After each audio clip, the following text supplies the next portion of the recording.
Wheels versus doors. Let's talk about it. The wheels versus doors debate started on Twitter thanks to Ryan Nixon, who started a poll so he and his friends could decide, but ended up spreading on the social media every teenager seems to be using these days, which is TikTok. It asks a simple question: what do you think there is more in the world, wheels or doors? From this, a super debate was born.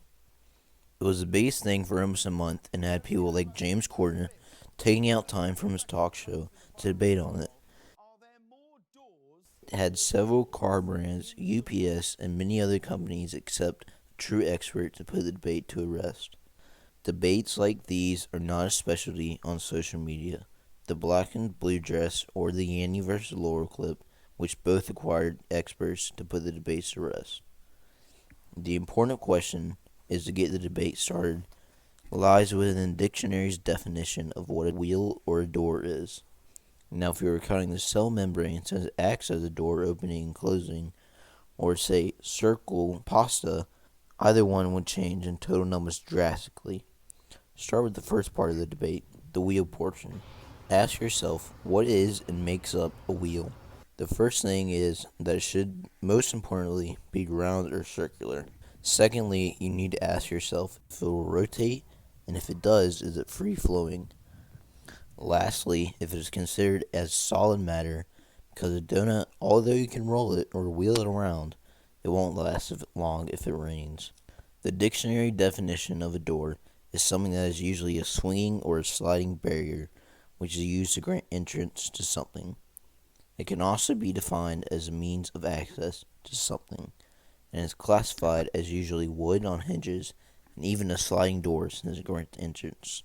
There have been arguments made for better odds for team wheels by saying warehouses and all the wheels that inside them with trolleys or conveyor belts.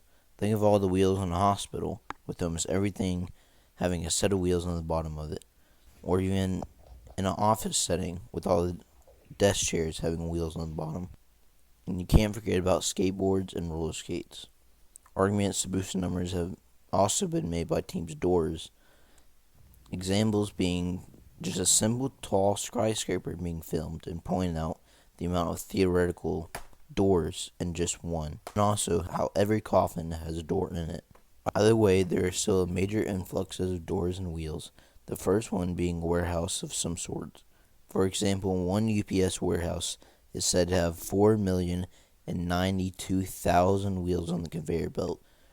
For the doors aspect, a cruise ship can have 6,000 to 10,000 doors on each cruise.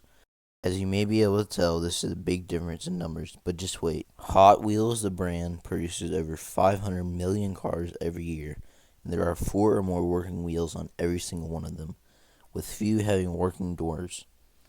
Back to the door side, what you live in is seen as an influx with an average of 19 doors in the average home, which used to be 21. But it's not too bad when you realize that there's 2.3 billion homes in the world that are accounted for.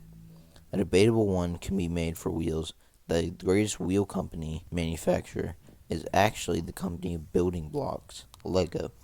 They're said to produce over 318 million tires with the rims a year, which they started making tires and rims as of 1962. We can talk about the massive amounts of cars having 4 or more wheels, but you can't forget that the majority of vehicles also have 4 doors, with a possible back door. So while it would create a large number of wheels and doors, but for the most part they cancel each other out. Wheels versus doors is a simple but a complex debate between the two things that we see in our lives every single day. Whether it's getting out of a room to start the day off, or any sort of transportation, wheels and doors both are a part of our everyday lives.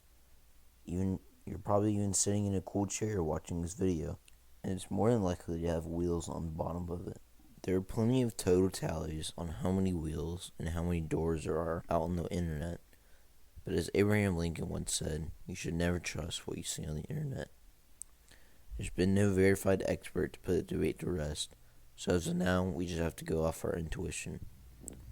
If this video has informed you or changed your mind on the debate, you can always vote on Ryan Nixon's Twitter poll, so you can say you're an OG in the wheels versus doors debate. The wheels versus doors debate is a very silly but fun debate that originated from a simple tweet that turned into a question that even the top brands of the world would find themselves answering. Never count out how much something can spread in today's society. Thanks for taking the time out of your day to watch my video I made.